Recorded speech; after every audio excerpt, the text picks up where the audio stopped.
বিভিন্ন প্রতিকূলতা ও বৈশ্বিক মন্দা পরিস্থিতি সত্ত্বেও ২০২৪-২৫ অর্থবছরে জাহাজ আগমনের লক্ষ্যমাত্রা ছাড়িয়ে গেছে মোংলা বন্দর। এতে বন্দর কর্তৃপক্ষ অর্জন করেছে ৬২ কোটি টাকার নিট মুনাফা। এছাড়া সরকারের ফান্ডে বন্দরের পক্ষ থেকে জমা দেওয়া হয়েছে প্রায় ২৫০ কোটি টাকা। ২০২৪-২৫ অর্থবছরে মোংলা বন্দরে ৮০০টি জাহাজ আসার লক্ষ্যমাত্রা থাকলেও সেখানে ভিড়েছে ৮৩০টি বাণিজ্যিক জাহাজ। শুধু তাই নয়, লক্ষ্যমাত্রা ছাড়িয়েছে কন্টেইনার ও কার্গো হ্যান্ডেলিংয়েও। চলতি অর্থবছরে রাজস্ব আয়ের লক্ষ্যমাত্রা ছিল ৩৩৩ কোটি ৮৭ লাখ টাকা। তবে অতিরিক্ত জাহাজ আগমনের ফলে রাজস্ব আদায় হয়েছে ৩৪৩ কোটি ৩৩ লাখ টাকা, যা নির্ধারিত লক্ষ্যমাত্রা থেকে প্রায় ১০ কোটি টাকা বেশি। মোংলা বন্দর কর্তৃপক্ষের সদস্য কাজী আবেদ হোসেন বলেন, নানামুখী প্রতিকূলতা থাকা সত্ত্বেও এ অর্জন সম্ভব হয়েছে শুধুমাত্র কর্মকর্তা ও কর্মচারীদের আন্তরিকতা ও নিরলস পরিশ্রমের মাধ্যমে। ২০২৪-২৫ অর্থ বছরের অর্জন অত্যন্ত আশাব্যঞ্জক এবং সাফল্যমণ্ডিত বলে মনে করি। প্রতিটি নিয়ামকে বা ইন্ডিকেটরে বন্দর তার লক্ষ্যমাত্রা অর্জন করেছে এবং সেটি খুব সফলভাবে এবং খুব পরিশীলিত পর্যায়ে পরিচালিত হয়েছে। ২০২৪-২৫ অর্থ বছরে জাহাজ আগমনের লক্ষ্যমাত্রা ছিল ৮০০টি। আমরা দেখেছি যে তার চেয়ে বেশি ৮৩০টি বিদেশি বাণিজ্যিক জাহাজ বন্দরে আগমন করেছে। কার্গো হ্যান্ডেলিংয়েও লক্ষণীয় উত্তরণ আমরা বলতে পারি।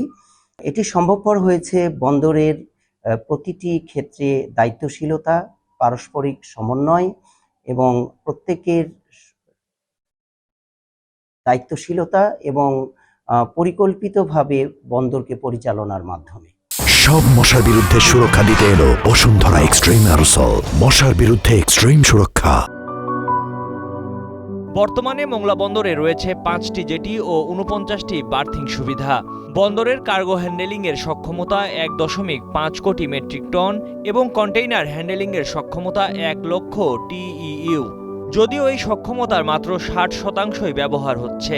এই সীমিত সক্ষমতা থেকেই এসেছে এমন সাফল্য।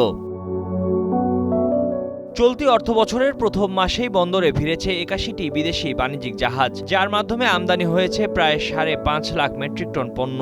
২০২৪-২৫ অর্থবছরে মোংলা বন্দরের সাফল্যের ধারাবাহিকতায় এবারও কিন্তু আমাদের এই অর্থবছরে জাহাজ আগমনের সংখ্যা এবং রাজস্ব আয় বৃদ্ধি পেয়েছে। আমাদের লাস্ট এক মাসে কিন্তু বন্দরে ৮১টি বিদেশি বাণিজ্যিক জাহাজ আগমন করে এবং গাড়ি এসেছে বন্দর দিয়ে ৫১৮টি। এবং সবচেয়ে বেশি যেটি আমাদের লক্ষ্যমাত্রা অর্জিত হয়েছে যে সেটা হচ্ছে কন্টেইনার। আমরা বিগত অর্থবছরে ২১,০০০ টিউস কন্টেইনার হ্যান্ডলিং করছি। জাস্ট এই অর্থবছরে কিন্তু এক মাসেই কিন্তু ৪,৪৬৯ টিউস কিন্তু এই বন্দর দিয়ে আমদানি রপ্তানি হয়েছে এবং শুধুমাত্র জুলাই মাসে মোংলা বন্দর দিয়ে ৫.৫ লক্ষ মেট্রিক টন পণ্য আমদানি রপ্তানি হয়েছে। মোংলা বন্দর এখন শুধু একটি সমুদ্র বন্দর নয়, বরং হয়ে উঠেছে দেশের দক্ষিণাঞ্চলের অর্থনীতির চালিকা শক্তি। লক্ষ্যমাত্রা ছাড়ানোর সাফল্য জানান দিচ্ছে সঠিক পরিকল্পনায় এই বন্দর দেশের অর্থনীতিতে আরও বড় অবদান রাখতে পারে। মাসুম বিল্লার পাঠানো তথ্যচিত্রে ডেস্ক রিপোর্ট, কালের কণ্ঠ।